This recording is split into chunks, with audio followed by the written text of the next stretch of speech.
जो आपको current life में जो प्रॉब्लम्स है, वो तो पिछले जन्म से उत्पन्न होती हैं। तभी आपकी एक एस्ट्रोलॉजी चार्ट होती है, तभी आपका एक नाम होता है, तभी आप उस पेरेंट्स को बॉर्न होते हैं।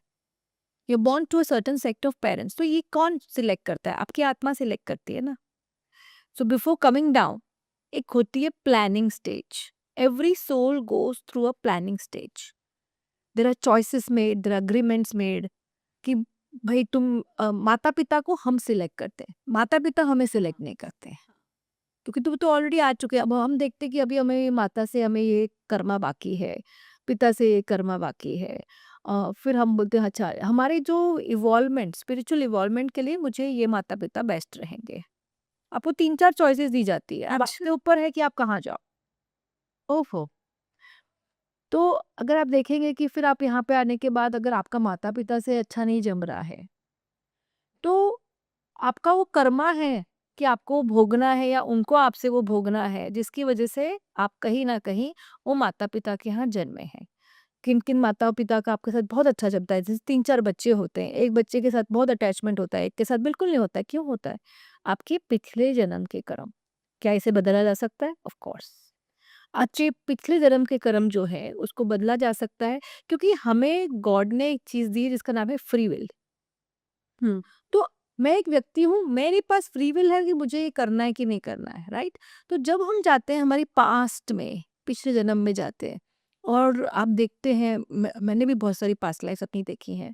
अच्छा, हाँ, क्योंकि जब आप कोर्स कर रहे हो तो आप तो देखते ही हो ना। तो आप तब भी एस्ट्रोलॉजर या ये इतने सारी चीज़ें जो आपको आती है वो सब आपने मेरे की? जब मैं लंदन में थी तब मैंने तभी मैं ये जो कोर्सेज़ कर रही थी, मैंने अकाशिक का भी कोर्स किया था वहाँ से।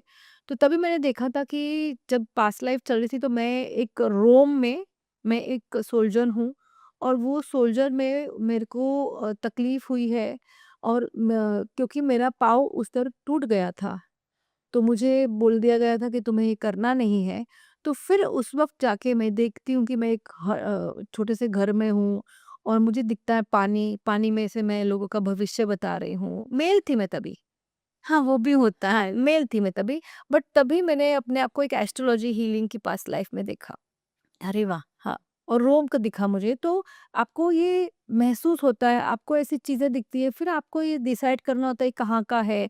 आपको वेशभूषा से पता चलता है अच्छा ये उस टाइम का होगा।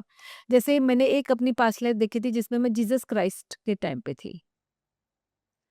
You such an old soul. हाँ, जीसस क्राइस्ट के टाइम पे थी और वहाँ पे उनका क्रूसिफिकेशन हो रहा है।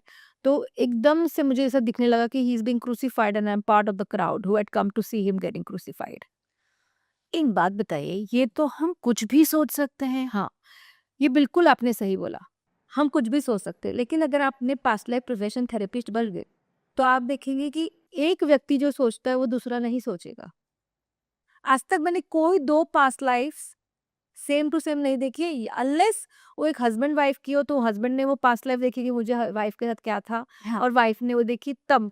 अदरवाइज़ कोई भी 2 व्यक्ति जो एक-दूसरे को नहीं जानते हैं, उनकी पास्ट लाइफ, उनका थॉट प्रोसेस जो देखते हैं, वो एकदम डिफरेंट रहेगा। अच्छा, ये जो जन्मों-जन्मांतर के प्रेमी टाइप्स की बातें फ़िल्मों में दिखाई जाती है, हमें बताया जाता है। हुँ। क्या ऐसा भी पास्ट लाइफ़ से वो जन्मों-जन्मांतर के प्रेमी ही निकल कर आते हैं? यस, देखिए जन्मों जन्मांतर के प्रेमी होते हैं और उन्होंने एक दूसरे को एक पैक्ट किया होता है, एक वाव की होती है कि अगले जन्म में तुम ही मेरे मेरी जिंदगी में आना, मेरी लाइफ में इस तरह से रहना। तो वो पैक्ट किया हुआ होता है, तो वो दोनों का पैक्ट सील होता है, दो आत्माओं ने। जब आप बोलते हो नॉर्मली तो कॉन्शियसली है, पर जब आप वो पैक्ट करते हो तो वो सोल का भी पैक्ट हो जाता है। जैसे आपने कभी ट्विन फ्लेम का कॉन्सेप्ट सुना? हाँ, आए बट मेरे हिसाब से दर्शकों को बताना चाहिए। हाँ, तो ट्विन फ्लेम का कॉन्सेप्ट क्या होता है, एक जो आत्मा की ऊर्जा होती है, वो जो ऊर्जा होती है उसको 2 में डिवाइड कर दिया जाता है। एक मेल बन जाती है, एक फेमिनिन बन जाती है।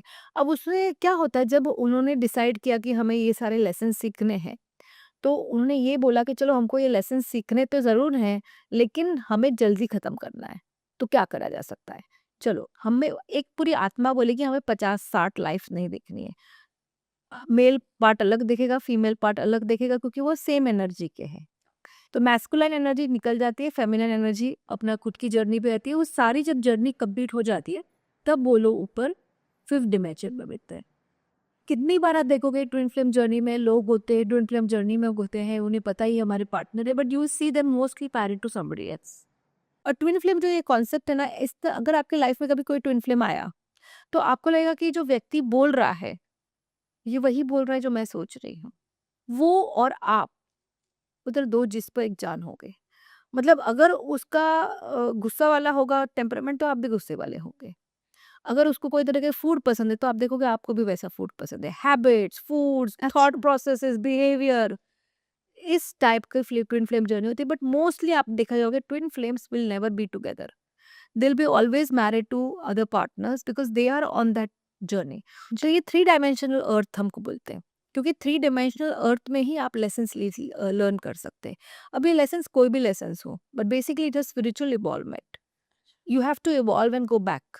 तो जैसे जैसे आप जाते हो, आप बोलते हैं ना, आप थर्ड स्टैंडर्ड में फेल हो गए, फोर्थ स्टैंडर्ड में फेल हो गए, तो आपको एक लेसन दिया जाता है। आपको ऐसी कठिनाइयाँ दी जाती है कि तुम इस कठिनाई में सही रास्ते पे रहते हो कि गलत रास्ते पे रहते हो।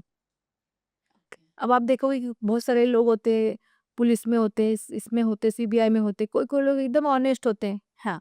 उन्होंने अपना कर्म नहीं गलत किया। और कोई-कोई होते जो बोलते हैं कि अरे सर्कमस्टेंसेस है, मुझे तो डिसऑनेस्ट होना ही पड़ेगा। फिर आप देखोगे उनके बच्चों को तकलीफ होती है, उनको तकलीफ होती है, क्योंकि आपने वो पैसा जो लिया होता है, वो गलत का पैसा लिया लिया होता है। तो आपको पोज़ीशन तो मिली, बट उस पोज़ीशन को आपने बराबर से यूज़ किया कि नहीं किया? आप उधर सही थे कि नहीं थे? So that is the thing.